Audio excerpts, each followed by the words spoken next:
May I come in? Good evening, sir. नमस्ते. बैठिए बैठिए. क्यों? इकोनॉमिक्स ऑप्शनल पेपर आपका है. जी. बीकॉम कहाँ से किया? वाणिज्य महाविद्यालय पटना से. पटना यूनिवर्सिटी. अच्छा, कब सेशन था बाबू?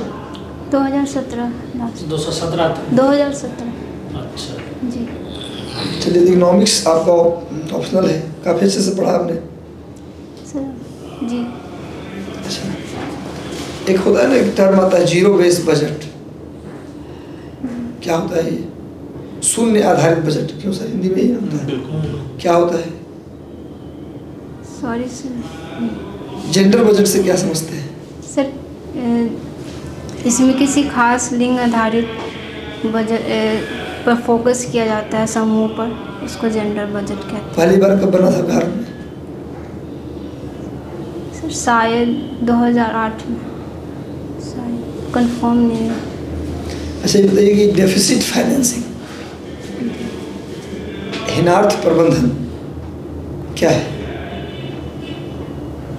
जब कंपनी लॉस में जा रही हो. कंपनी नहीं, ये बजट से संबंधित है. बजट सर कॉल नहीं कर पा रहे, सॉरी. अच्छा, भारत की जनसंख्या 1 अरब कब हो गया था? अभी तो 1 अरब 42 करोड़ के आसपास है. तो कब 1 अरब कब हो गया था? Sorry sir. अच्छा, कोई बात नहीं. एक लास्ट क्वेश्चन आपसे पूछेंगे. सेबी जी. कंट्रोल करता है शेयर मार्केट को, जी. म्यूचुअल फंड को, और किसको, इसके अलावा किसको कंट्रोल करता है? इन दोनों के अलावा कैपिटल मार्केट को. कैपिटल मार्केट में तो सब आ ही जाता है. शेयर मार्केट आता है, तो एक कैपिटल मार्केट है. शेयर मार्केट म्यूचुअल फंड का हिस्सा है. हाल ही में सेबी के अंदर एक चीज़ को डाला गया है.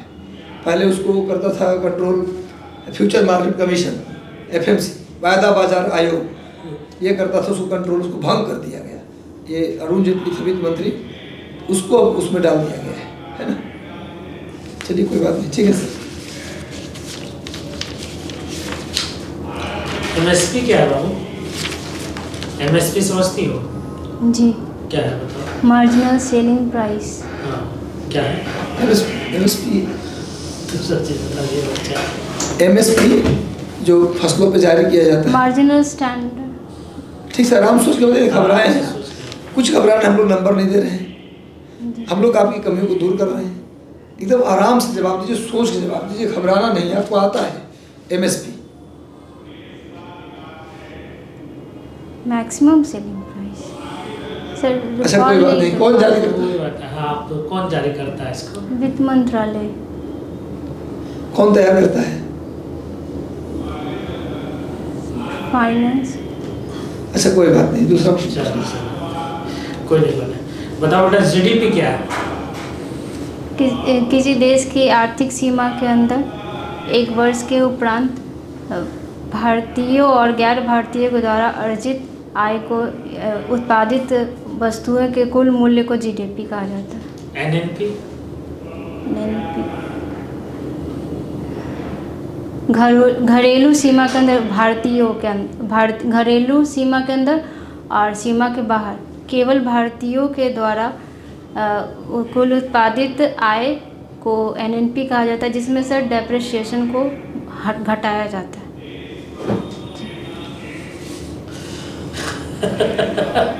कोई नहीं बोला. बेस लेवल समझते हो? बैंक में होता है बेस लेवल. क्या है बेस लेवल? 2011-12 होता है. तो क्या है सर? इस पर प्राइस निकाला जाता है, कंपेयर किया जाता है इससे वर्तमान में का. रेपो रेट क्या है बेटा? रेपो रेट क्या सर? रेपो रेट क्या है? रेपो रेट क्या है बेटा? रेपो रेट देखो, सुन लो प्रश्न. रेपो रेट पूछ लिया. अब रेपो रेट बारे में सोचो 10 सेकंड, तब उत्तर दीजिए. क्या इस हड़बड़ी क्या है? आराम से. हम लोग भी टाइम है, आप आराम से दीजिए. थोड़ा सा आराम से बैठ जाइए. ऑप्शनल भी इकोनॉमिक्स है. इकोनॉमिक्स है और ये डबल ए है इनका. डबल ए है. ऑप्शन सब्जेक्ट हिस्ट्री है इनका। ना हाँ हिस्ट्री ऑप्शन नहीं, दूसरे को देखा यहाँ इकोनॉमिक्स है आपका। तो आपने इकोनॉमिक्स बेटा आपने बीकॉम किया है पटना यूनिवर्सिटी से, हिस्ट्री आपको ऑप्शनल है। रेपो रेट बताइए। रेपो रेट बताइए। बैंक जिस दर पर किसी वाणिज्यिक RBI जिस दर पर किसी वाणिज्यिक बैंक को लोन देती है उसे रेपो रेट। बहुत बढ़िया, शानदार जवाब है। तो ये घुमाओ इसको नहीं, एक ही बार बोलो, एक ही चीज। अच्छा है, बहुत अच्छा। रिवर्स रेपो रेट क्या होता है? सर वाणिज्यिक बैंकों से RBI जिस दर पे लोन लेती है उसको रिवर्स रेपो रेट कहते हैं। अभी कितना बता सकते हो? रेपो रेट अभी कितना है? 4 point something. Reverse repo rate? Sorry sir, recall नहीं, अच्छा कोई नहीं। वुमेन एम्पावरमेंट क्या है? महिला सशक्तिकरण क्या है बताइए।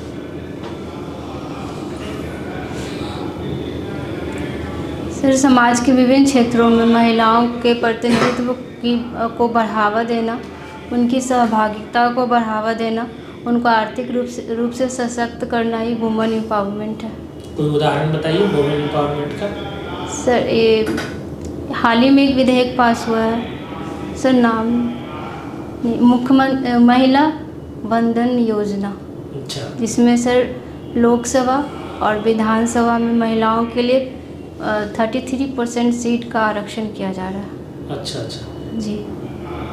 तो इसका कोई एग्जाम्पल उदाहरण, ठोस उदाहरण कि फलाने व्यक्ति ने महिला एम्पावरमेंट को बनाया है, बताया है, उसका उदाहरण देंगे तो पता चलेगा कि महिला एम्पावरमेंट हुआ है। किसी का नाम बताइए।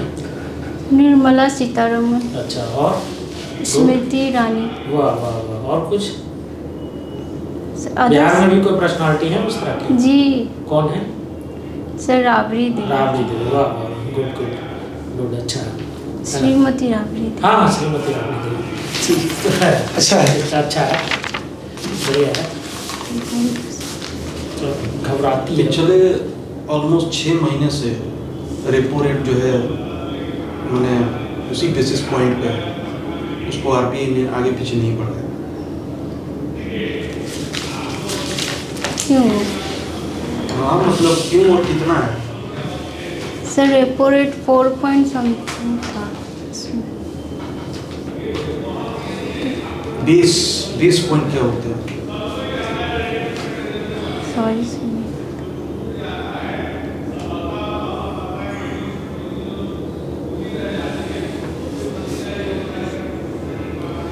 अच्छा, गरीबी का दुष्चक्र क्या होता है? इस थ्योरी को किसने दिया था? Ragnar Nurkse. क्या है इसका मतलब? बुरी तरह से जितने गरीब, पॉवर्टी लाइन के जो अंडर जो लोग रहते हैं सर, वो गरीब होते ही जाते हैं सर। एक क्रिया चलती है जो जिससे वो गरीब के गरीब ही रहते हैं, उनको गरीबी का दुष्चक्र कहा जाता है। वो बाहर नहीं निकल पाते उस गरीबी से। आज़ादी के बाद से जितने भी प्रधानमंत्री हुए तो उनका कुल जो ऋण लिया गया तो वो लगभग जो है 55 लाख करोड़ के करीब। वर्तमान में जो प्रधानमंत्री हैं ये लगभग 100 लाख करोड़ के करीब में हो गया है। IMF ने कुछ दिनों पहले ये कहा कि 81% या 84% कहीं ऐसा ना हो जाए कि 100% ये GDP का हो जाए। तो इससे निपटने के लिए क्या है क्योंकि आगे आने वाली जो सरकारें हैं, इसके अलावा आगे आने वाली जो जनरेशन्स हैं वो भी तो कर्ज के में डूबी रहेंगी। क्या है सर? सॉरी सर, इसको मैं किसी और वे में थोड़ा समझाना चाहूँगी। सर ऐसा नहीं है कि ऋण लेने से आर्थिक बोझ बढ़ेगा सर। इसका पॉजिटिव पॉइंट भी हो सकता है। अगर उसको सशक्तिकरण पर आर्थिक रूप से देखा जाए तो वो अच्छा है। इंफ्रास्ट्रक्चर को बढ़ावा मिलेगा, रोज़गार मिलेगा, इन सब पर खर्च किया जाएगा तो इस वे में उसको देखा जाएगा तो अच्छी बात है। और सर विकसित देश हैं जितने भी, जैसे जापान, सिंगापुर, इटली, अमेरिका, इन लोगों का GDP से सर बहुत ज़्यादा ऋण है। तो देखा जाए तो विकसित एक भारत को विकास की धारा, मुख्य धारा जोड़ने के लिए ये सब अच्छा है। और सर इसका नेगेटिव पॉइंट भी हो सकता है अगर इसका मिसयूज होगा तो। WTO का जो है विकसित और विकासशील देशों के बीच किस बात पे कॉन्ट्राडिक्शन होता है? सॉरी।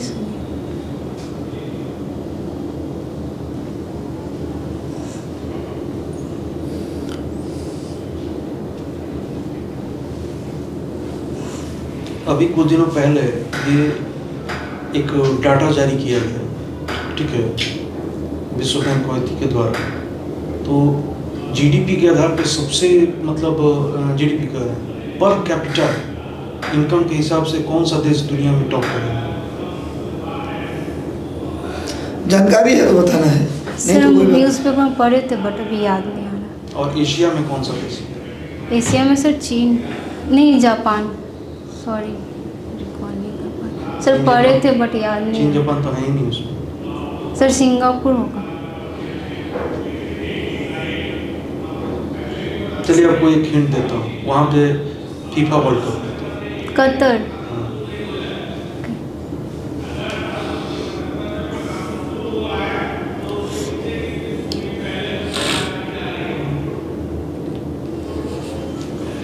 अच्छा, एक IFC के द्वारा एक भारत का फेमस चीज का बॉन्ड जारी किया गया, कौन सा बॉन्ड है?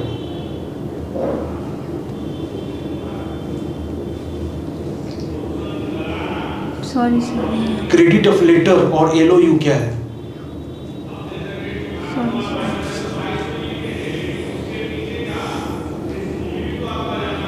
चलिए ठीक है स्वीटी। कुकिंग है आपका हॉबी? जी। अभी मान लीजिए आपको बोले कि कुछ बना के खिलाइए मुझे, क्या पसंद करेंगे खिलाना बना के? सर मैं पहले आपसे पूछना प्रेफर करूँगी कि आपको क्या अच्छा लगता है। ये मैं ऐसे ही गेस्ट हूँ और गेस्ट बताना थोड़े ना पसंद करते हैं कि मुझे ये खिला दो। पहली बार आपके घर में आया हूँ तो आप मुझे क्या खिलाएंगे? गेस्ट थोड़े कहेगा कि हमको बटर चिकन बना दो। आप क्या खिलाना पसंद करेंगे? सर लिट्टी चोखा। लिट्टी चोखा, गुड। यही बनाती हैं आप? जब खाली होती है तो वही बनाना पसंद करती हैं? जी। आपको खाना क्या पसंद है? सर मैं खिचड़ी भी खाती हूँ और लिट्टी मतलब चोखा। खाने का मन है हाँ। तो क्या खाना पसंद करती है? मटर पनीर का सब्जी। अच्छा, मटर पनीर की सब्जी। चलिए कोई बात नहीं। तो सुनिए, आपका इंटरव्यू ओवर करते हैं हम। अब आप बताते हैं पिछले